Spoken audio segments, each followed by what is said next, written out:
So hello guys, welcome to our YouTube channel Maths by हर्ष भैया। I hope you are very well। आइए आज हम अपना class 10th का हाइट एंड डिस्टेंस चैप्टर को continue करते हैं। इसके बहुत इंपॉर्टेंट क्वेश्चंस हैं। सारे ये चैप्टर्स जो आ रहे हैं आपके आगे वीडियोस, ये सब प्रीवियस ईयर और मोस्ट इंपॉर्टेंट क्वेश्चंस को पॉइंट ऑफ व्यू करते हुए आ रहे हैं। इस सारी वीडियोस में, इस एक पूरी सीरीज में मैं आपको हर एक चैप्टर का मोस्ट इंपॉर्टेंट क्वेश्चन और प्रीवियस ईयर में आया हुआ विद सॉल्यूशन के साथ आपको प्रोवाइड करा रहा हूं। अगर आपको इस वीडियो में या इस सीरीज में चलते हुए कोई भी कहीं पे भी सवाल में कोई भी प्रॉब्लम आ रही हो तो प्लीज कमेंट सेक्शन में टाइप करके जरूर बताना। और अगर वीडियो अच्छी लगे तो प्लीज लाइक करें और अपने फ्रेंड्स के साथ ज्यादा से ज्यादा शेयर करना। आइए बच्चों, हम क्वेश्चन नंबर 8 करते हैं। देखिए क्वेश्चन क्या बोल रहा है हमारे पास। If the angle of the elevation of a cloud from a point h meter above a lake is alpha and the angle of depression of its refraction of lake is beta, prove that the distance of a cloud from a point of observation is 2h sec theta upon v tan beta minus tan alpha। देखिए question हमारे पास क्या बोल रहा है। Question आपने अच्छे से read कर लिया होगा। सेम टाइप का क्वेश्चन मैंने अभी आपको इस प्रीवियस वीडियो में कराया था।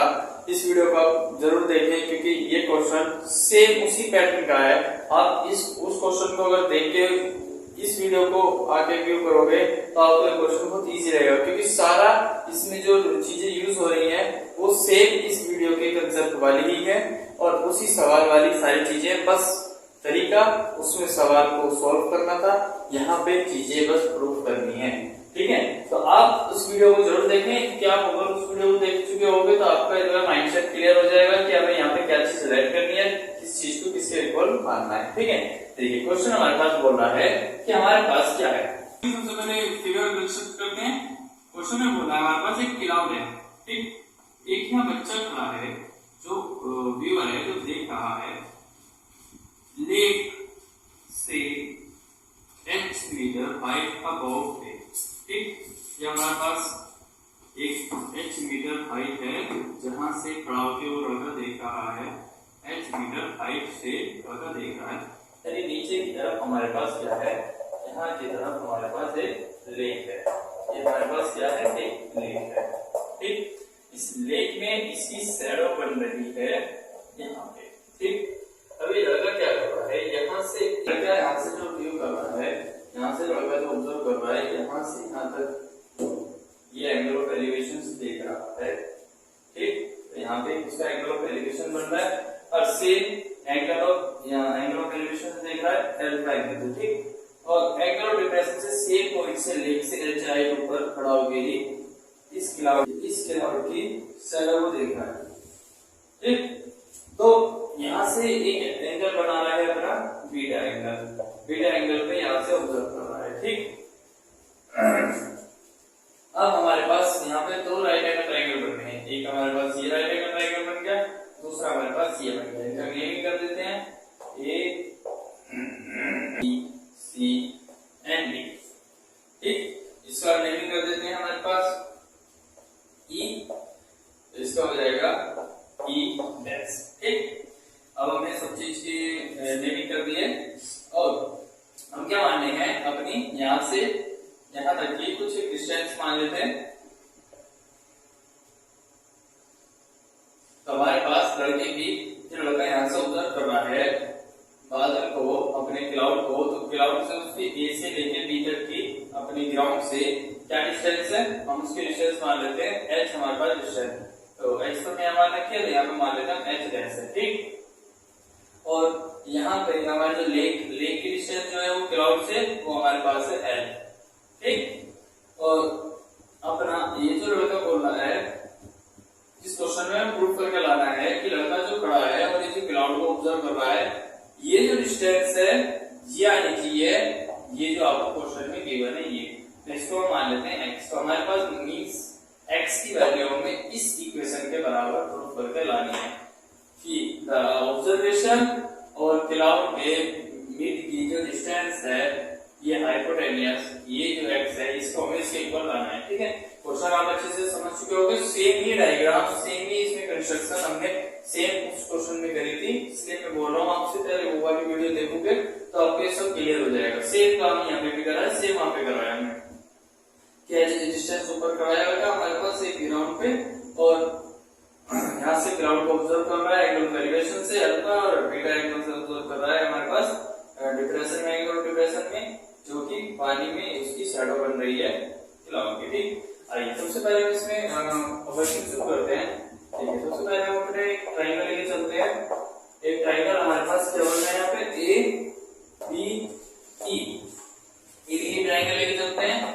तो ए बी ई ट्रायंगल हमारे पास ये जो क्रिएट हो रहा है ए बी ई, यहाँ पे क्या है हाइपोटेन्यूस और परपेंडिकुलर। तो हाइपोटेन्यूस और परपेंडिकुलर में हम क्या किस चीज का रिलेशन बनाएंगे, हाइपोटेन्यूस और परपेंडिकुलर में किस चीज का रिलेशन बनाएंगे हम, जल्दी बताइए।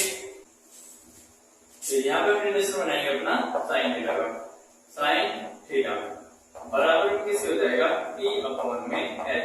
ठीक, और हमारे पास यहाँ पे थीटा की वैल्यू कितनी बोल रहा है हमें, थीटा की वैल्यू हमारे पास अल्फा, हमने साइन थीटा क्यों लगाया क्योंकि हमारे पास यहाँ पे हाइपोटेन्यूस और यहाँ पे हमारे पास क्या है हाइपोटेन्यूस है और हमारे पास परपेंडिकुलर है। ठीक, तो परपेंडिकुलर कितना है हमारे पास h डैश मान रखा है हमने। ठीक, और हाइपोटेन्यूस कितनी है हमारे पास x है।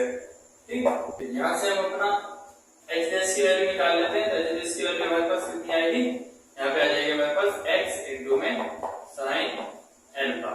ठीक, यहाँ से इसकी वैल्यू को रख लेते हैं इक्वेशन फर्स्ट मान। देखिए अब हम अपना ट्रायंगल लेके चलते हैं ए बी ई, वापस से इसी ट्रायंगल को लेके चलते हैं ए बी ई। इसमें इस बार हमें क्या लगाना है ट्रायंगल में A B E, A B triangle में अब की बार हमें लेके चलना है cos थीटा। cos थीटा क्यों लेना है, क्योंकि हमारे पास ये जो डिस्टेंस है हमने तो कुछ नहीं माना, तो इसको हम ए बी रखें। तो cos थीटा क्या होता है हमारे पास b/h, b कितना है, ये चीज हमें अभी क्वेश्चन में आगे यूज होंगी, इसलिए हम इस चीज को पहले से लेट करके चल रहे हैं। ठीक, तो ये कितना हो जाएगा हमारे पास ए बी अपॉन में हाइपोटेन्यूस कितना x, ये कितना बन जाएगा हमारे पास cos अल्फा बराबर में कितना हो जाएगा ए बी बाय एक्स। ठीक, तो यहाँ से अगर हम ए बी की वैल्यू निकालेंगे कितनी आएगी, तो ए बी की वैल्यू आ जाएगी हमारे पास x इनटू में cos अल्फा, x इनटू में cos अल्फा। इस चीज को हम इक्वेशन सेकंड मान के लेट कर देते हैं। ठीक, अभी तक आपको यहाँ तक समझ में आया। अभी तक हमने बस ए बी ई ये वाला ट्रायंगल लिया ऊपर वाला, और इसी ट्रायंगल में हमने sin थीटा, इसी ट्रायंगल में हमने cos थीटा की इक्वेशन बना के यहाँ पे लेट कर लिए चीजें। ठीक, आइए अब हम आगे तरफ चलते हैं क्वेश्चन में। आइए तरफ क्या करते हैं अब हम अपना ट्रायंगल लेते हैं A B E dash, A B E dash triangle construct करते हैं। Triangle A B E dash, A B E dash में क्या बनना है हमारे पास, यहाँ पे क्या बनना है जी, यहाँ पे हमारे पास क्या है, ये चीज ये वाली लेंथ है और हमारे पास कौन सी लेंथ है, ये वाली लेंथ है। ठीक, तो इस वाली लेंथ को हम क्या मानेंगे, इस वाली लेंथ को हम मान के चलेंगे, इस वाले ट्रायंगल में हम लेके चलेंगे tan थीटा लेके चलते हैं tan थीटा, क्योंकि यहाँ पे हमारे पास एंगल कितना है, ये वाला एंगल कितना है हमारे पास बीटा एंगल है। ठीक, तो हमारे पास यहाँ पे क्या बनना है tan थीटा, tan थीटा किसके बराबर होता है, tan किसके बराबर होता है p/p के बराबर। ठीक, p क्या है हमारे पास यहाँ परपेंडिकुलर, इस वाले राइट एंगल ट्रायंगल के लिए हमारे पास परपेंडिकुलर क्या होगा इधर वाली साइड, ये कितनी है हमारे पास B E dash, B E dash, और बेस कितना है हमारे पास यहाँ पे ए से लेके बी, तो ए भी हमारे पास यहाँ पे बेस है। देखिए समझने की बात हमारे पास तो सारी इस वाली लाइन में है, ये वाला जो एंगल है हमारे पास यही समझने की बात है। ए बी की वैल्यू हमें दे रखी है, तो पहले ए बी की वैल्यू डाल देते हैं। ए बी की वैल्यू यहाँ पे कितनी दे रखी है हमें, ए बी की वैल्यू हमने निकाली x इनटू में cos अल्फा, x इनटू में cos अल्फा। ठीक, और ए बी बी की लेंथ कितनी है, देखिए बी किधर है हमारा, ये जो बी है ये बी और ई, ये बी है, तो बी को क्या लिख सकते हैं BC प्लस में CE, तो हम बी को क्या लिख सकते हैं BC प्लस में CE डैश, BC प्लस में CE डैश, ये लिख सकते हैं। अब देखिए बस यहीं पे हमारा मोस्ट इंपोर्टेंट पॉइंट चल रहा है, इसके बाद तो क्वेश्चन बहुत आसान है। पास यहाँ से एक चीज ऑब्जर्व करनी है कि हमारे पास ये क्या बन गया, x इन cos अल्फा, ये BC की है, आई कितनी दे रखी है हमें h, तो BC की वैल्यू हमारे पास कितनी है h, BC कितना माना, ये लगा कितने h ऊपर खड़ा था, h हाइट ऊपर खड़ा था, तो इसकी हाइट हमारे पास h, ठीक। और CE कितना है, CE जो है, ये जो हमने L माना है CE, ये डिस्टेंस हमारी इक्वल है CE के, CE डैश जो है वो CE के इक्वल है, CE डैश जो है वो हमारी CE के इक्वल है।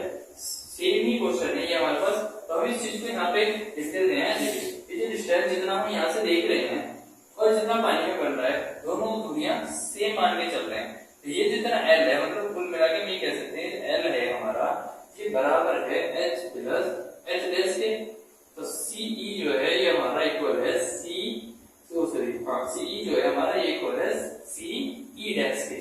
तो हम यहाँ से E डैश को CE डैश को रिप्लेस कर सकते हैं इसमें अपना CP में, और CP प्लस में BE में, ठीक। तो ये हमारे पास कितना हो जाएगा, यहाँ से इस चीज को हम पहले यहाँ लिख देते हैं कि हमारे पास ये जो है CE डैश जो बराबर है हमारा CE के, ठीक। ये दो चीज आपस में हमारी इक्वल आ गई, तो हम यहाँ पे इस चीज को रिप्लेस करके क्या लिख सकते हैं, H प्लस में H डैश, ठीक। अभी क्वेश्चन हमारे लिए ज्यादा टफ नहीं बचा, अब हम इसमें क्या लिखते हैं सीधा, tan बीटा बराबर में H, और H कितना हो जाएगा, 2H हो जाएगा, प्लस में H डैश इंटू में H बाय X इंटू में cos अल्फा। आई होप आपको यहाँ से कुछ समझ आ रहा होगा। अब देखिए, अब हमें क्या करना है, इस चीज की तरफ मल्टीप्लाई कर देंगे, तो कितना हो जाएगा हमारे पास, x इंटू में cos अल्फा इंटू में tan बीटा बराबर में 2h प्लस में h डैश इंटू में h। चलिए यहाँ से क्वेश्चन नोट कीजिए, आगे भी सर आपको सब स्पेस नहीं है। देखिए बच्चों, यहाँ हमारे पास जो है h, ये ब्रैकेट में h2h प्लस में h डैश हुआ था, ठीक। ये ब्रैकेट में ये जो हमने सॉल्व करा था ना, ये जो हमारे पास यहाँ पे h था, एक h प्लस में h डैश था, तो जब हमने इस ब्रैकेट को ओपन करा था हमारे पास आ गया h प्लस में h डैश, तो ये h हो गया 2h प्लस में h डैश, तो वहां पे मिस्टेक हो गई थी, h लिख दिया था मल्टीप्लाई में, ठीक है। यहाँ तक को क्वेश्चन नोट कीजिए। अब देखिए आगे देखिए, आगे अब हमारे पास ये यहाँ तक क्वेश्चन हो चुका था, और अब हमें क्या करना है, h डैश के हमने इक्वेशन फर्स्ट से अपनी वैल्यू निकाल रखी है, बस इस वैल्यू को यहाँ पे पुट कर देना है, ठीक। तो अब हमें क्या करना है, यहाँ पे tan बीटा बराबर में 2h प्लस में h डैश की वैल्यू हमने निकाल रखी है, कितनी है हमारे पास, x इंटू में sin अल्फा अपॉन में x इंटू में cos अल्फा, ठीक। अब हमें क्या करना है, इसे मल्टीप्लाई कर देंगे, तो हमारे पास कितना हो जाएगा, x इंटू में cos अल्फा इंटू में cos tan बीटा बराबर में 2h प्लस में x इंटू में sin अल्फा, ठीक। sin अल्फा इधर है और sin इधर है, इस चीज को इधर ले आते हैं, समीकरण को इधर ले आते हैं सब्ट्रैक्शन में, तो कितना हो जाएगा हमारे पास, x cos अल्फा इंटू में tan beta minus x into में sin अल्फा बराबर में 2h, ठीक।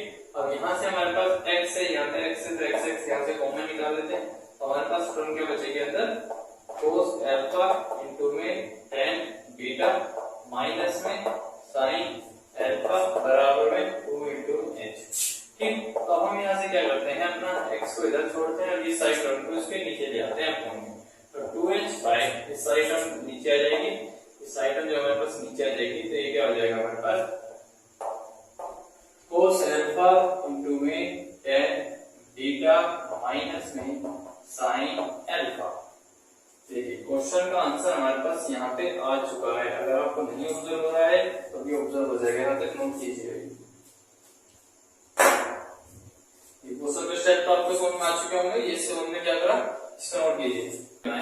ये चीज को अभी आपको ये चीज जैसी नहीं दिख रही, वैसे हमारे पास आंसर आ चुका है, पर ये आपको इसकी तरह नहीं दिख रही, तो इसके लिए क्या करना है, तो कोस है हमारे पास, इस कोस को हम क्या लिख सकते हैं, इन्वर्स करके इसको कोस को लिख सकते हैं 1/4 में sec थीटा। तो इस sec थीटा जब इसके डिवाइड में आएगा तो ये हमारे पास जैसे लिख रहा है, ये नंबर अगर हमारे पास है ना, तो अगर मैं इस कोस को इन्वर्स करूं तो कितना हो जाएगा हमारे पास, कोस हो जाएगा 1/4 में sec अल्फा माइनस में sin अल्फा।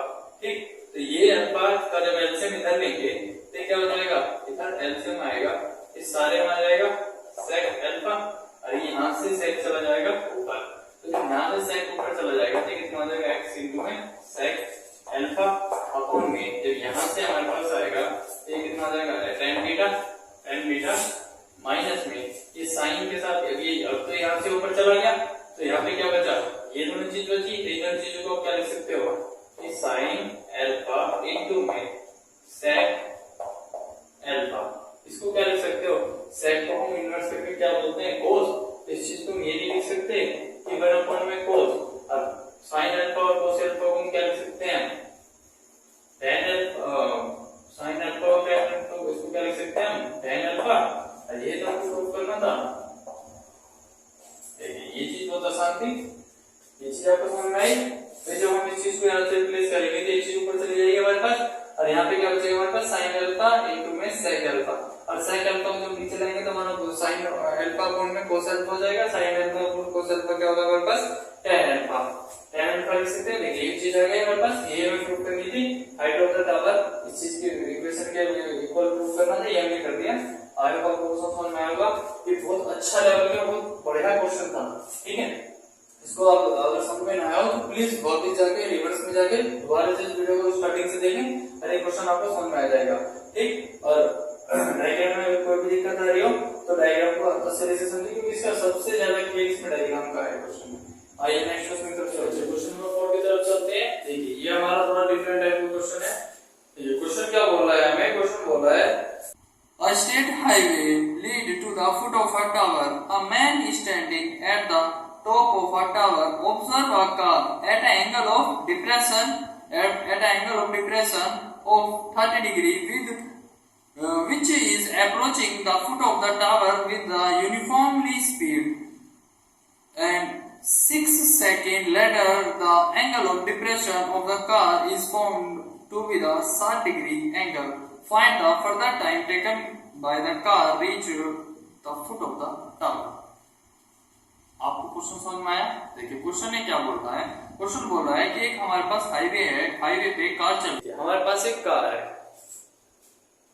और ये हमारे पास एक टावर है, इस टावर के ऊपर यहाँ पे हमारे पास एक ऑब्जर्वर बैठा है, ठीक। यहाँ से इस टावर पे जो फुट है, इस फुट से हमारे पास यहाँ से हाईवे जा रहा है, ठीक। इस हाईवे पे से कारें चल रही हैं, तो इसमें इस हाईवे पे कुछ कारें चल रही हैं, ठीक। तो हाईवे पे कार चल रही है, बहुत बढ़िया, अच्छी तरह देखिए हाईवे पे कार चल रही है, ठीक। अब इस लड़के ने पहली कार को ऑब्जर्व करा एंगल ऑफ डिप्रेशन से, इस लड़के ने पहली कार को ऑब्जर्व करा तो इसने पाया कि एंगल ऑफ 30 डिग्री पे पहली कार हमारी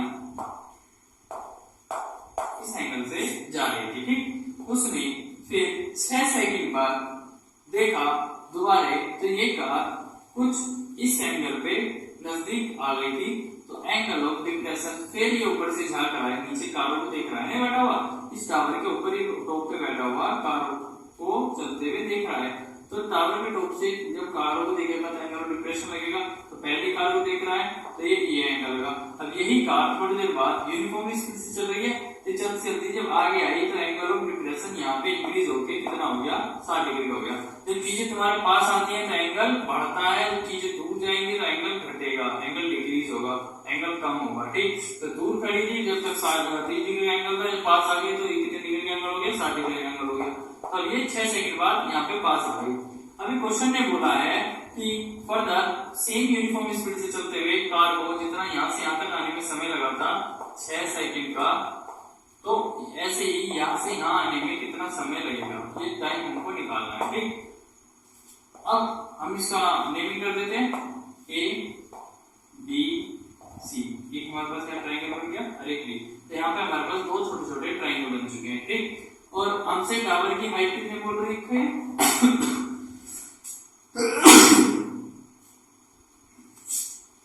टावर की हाइट हमारे पास कितनी है? टावर की हाइट हमारे पास h हाइट का टावर है, ठीक। आइए अब इस क्वेश्चन को सोल्व करते हैं। देखिए सबसे पहले हम इसमें एक ट्राइंगल लेके चलते हैं, छोटा वाला ट्राइंगल लेके चलते हैं CAD। CAD एक हमारे पास ट्राइंगल है, तो एंगल ट्राइंगल CAD हमारे पास क्या बोल रहा है? देखिए यहाँ पे क्या बनना है हमारे पास, यहाँ पे हम tan थीटा लगाते हैं।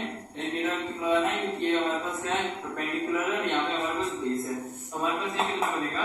tan 60 का एंगल यहाँ पे लेके चल रहे हैं, तो कितना आएगा? परपेंडिकुलर अपॉन में बेस। बेस कितना है हमारे पास? यहाँ पे AD है, ठीक। tan 60 की वैल्यू कितनी होती है हमारे पास? √3 होती है, तो h/AD।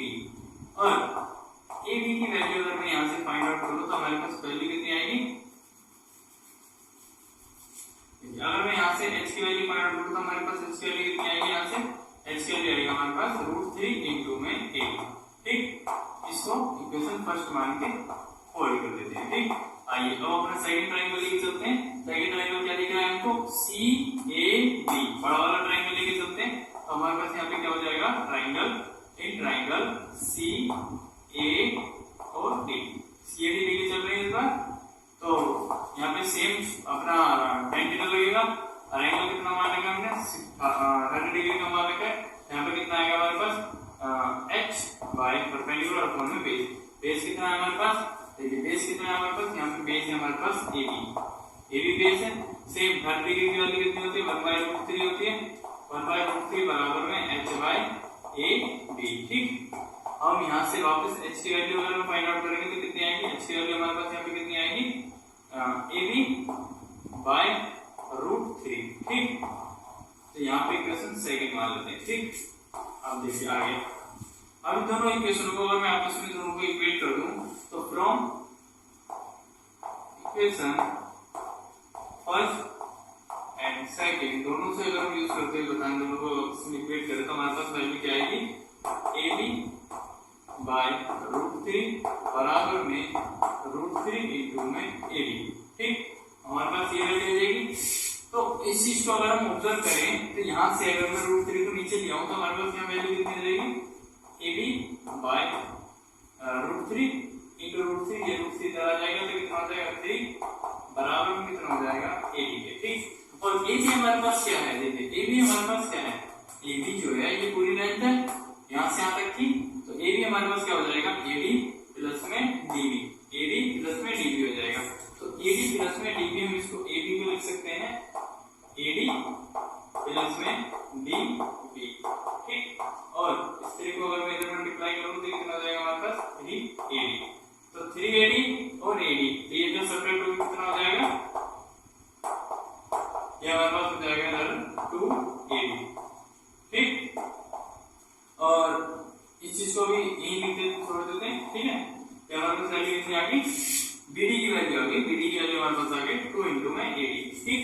आइए अब हम इतना नोट कीजिए आगे की तरफ। Select the time taken by the car, कहां से कहां तक? A से D तक, A to D। सबसे पहले A से D तक कार ने कितना डिस्टेंस ट्रेवल करा और कितने समय में करा। इस चीज का अगर हम टाइम स्पीड बोले तो स्पीड कितनी आएगी? तो स्पीड हमारे पास कितनी आएगी? स्पीड जितनी कवर करी स्पीड बराबर में डिस्टेंस बटे टाइम होता है। ये तुमको फॉर्मूला याद है। तो डिस्टेंस कितना है? ये यहाँ से यहाँ तक, इस वाले डिस्टेंस का अगर मान के चले A से D तक का, तो डिस्टेंस कितना आएगा? AD। टाइम कितना मान के चला हमने? भाई इस समय पे टाइम कितना था हमारे पास? तो टाइम तो T था, T मान रखा था। तो हमारे पास पहले की स्पीड कितनी आ गई? A से D तक की AD, A से D तक की हमारे पास स्पीड आ गई AD बाय T, ठीक। इसको होल्ड करते हैं, ठीक। और फिर अपना से लेट द टाइम टेकन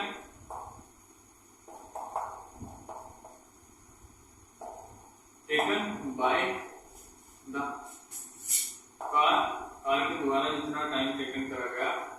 अब यहाँ पे डिस्टेंस क्या हमारे पास D से B तक, D से B तक में कार ने कितना डिस्टेंस ट्रेवल करा D to D, तो उस चीज को यहाँ लिख लेते हैं। D से B तक में ट्रेवल कितना करा, तो स्पीड बराबर में डिस्टेंस बटे में टाइम। डिस्टेंस कितना है यहाँ पे हमारे पास, डिस्टेंस कितना है dv बाय 6। यहाँ का हमें टाइम पता था कितने डिग्री सेकंड का लग रहा था, 6 सेकंड का हमारे पास टाइम पड़ता। तो एक इक्वेशन हमारे पास ये बन गई, इक्वेशन ये बन गई। तो इन दोनों इक्वेशन को जब मैं आपस में सोल्व करूंगा, सरल होगा ना, इसको थोड़ा मार लेते, इसको थोड़ा मार लेते। जब हम इन दोनों इक्वेशन को आपस में इक्वल करेंगे, क्योंकि हमारे पास क्या होगा, स्पीड तो यूनिफॉर्म है, दोनों में स्पीड सेम है, तो स्पीड आपस में कैंसिल आउट होते हैं इन दोनों को। तो from equation third and fourth, third और फोर्थ से अगर हम आपस में इक्वल करें तो कितना आ जाएगा, हमारे पास आ जाएगा AD बाय T बराबर में किसका आ जाएगा, dv या dt बोल दीजिए बाय 6। ठीक, और हमने अभी AD और dv में रिलेशन क्या निकाला था, इसमें से किसी भी एक चीज को रिप्लेस कर लीजिए, AD को या dv को। तो अगर हम किसी को भी यहाँ से इसको रिप्लेस करेंगे, जैसे कि मैं यहाँ से रिप्लेस कर रहा हूँ AD को सॉरी AD की वैल्यू है, हम dv को यहाँ से रिप्लेस कर रहे हैं, dv को यही मान के चलते हैं अपॉन में p। ठीक, और dt को हम रिप्लेस कर रहे हैं 2 AD से 2 AD बाई 6, तो 2 AD बाई 6।